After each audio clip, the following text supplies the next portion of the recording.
Di sekitar awan kelabu 1965, ketika Indonesia bagai kapal oleng di tengah badai politik, Muhammadiyah berdiri di tepi jurang sejarah, menatap paradoks dirinya sendiri.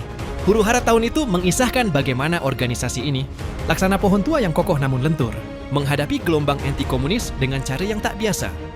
Mendiamkan pedang tapi mengayunkan dakwah. Di tengah kaos, lahirlah Kokam, Komando Kesiapsiagaan Angkatan Muda Muhammadiyah. Bagai kilat di malam gelap, dibentuk di Jakarta, 1 Oktober 1965. Sebagai respons atas Gestapo, gerakan yang mengguncang negeri, Kokam dengan Letkol S. Projokusumo sebagai komandan pertama, adalah tameng Muhammadiyah siap melindungi umat dari ancaman ideologi yang dianggap menyimpang.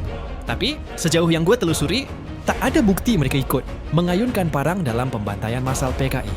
Di Medan, Muhammadiyah memang tercatat ikut membantai PKI, namun itu bukan kebijakan resmi organisasi. Sejarah mencatat Muhammadiyah bagai penutup telinga di tengah teriakan anti-komunis. Saat kelompok lain, misalnya NU dan Bansernya, sangat aktif menumpas PKI dengan darah di tangan, memburu mereka yang dicap kiri. Muhammadiyah memilih jalan lain.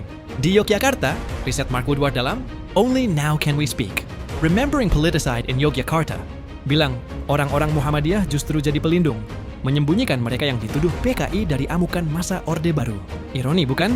Kokam berdiri sebagai benteng pertahanan, tapi Muhammadiyah tak mau tangannya ternoda darah. Mereka seperti penyair yang menulis perang dengan tinta kasih sayang, bukan pedang. Dan di tengah semua itu, ada Pak A.R. Fashrudin, Ketua Muhammadiyah yang menjabat 22 tahun, sosok yang cilabis, sederhana bagai warung kopi di pinggir jalan. Beliau, dengan gaya dakwahnya yang sejuk, laksana embun pagi, ngajak anggota PKI balik ke jalan Islam tanpa cercaan atau tinju. Jangan buru-buru benci, ajak mereka ngobrol, kasih jalan pulang.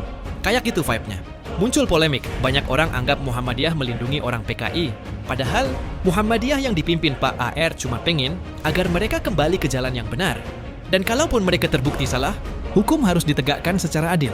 Jangan sampai hanya atas dasar prasangka dan curiga, banyak warga tak bersalah menjadi korban.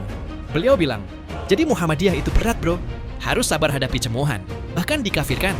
Tapi lewat dakwahnya, ia buktikan bahwa cinta lebih tajam dari kebencian. Muhammadiyah, dengan kokamnya yang tegas dan dakwah Pak A.R. yang lembut, adalah lukisan kontradiksi, melawan tapi merangkul.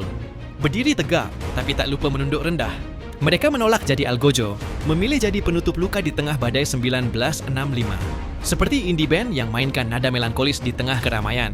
Muhammadiyah berdawai tentang perdamaian, meski dunia di sekitarnya berteriak perang.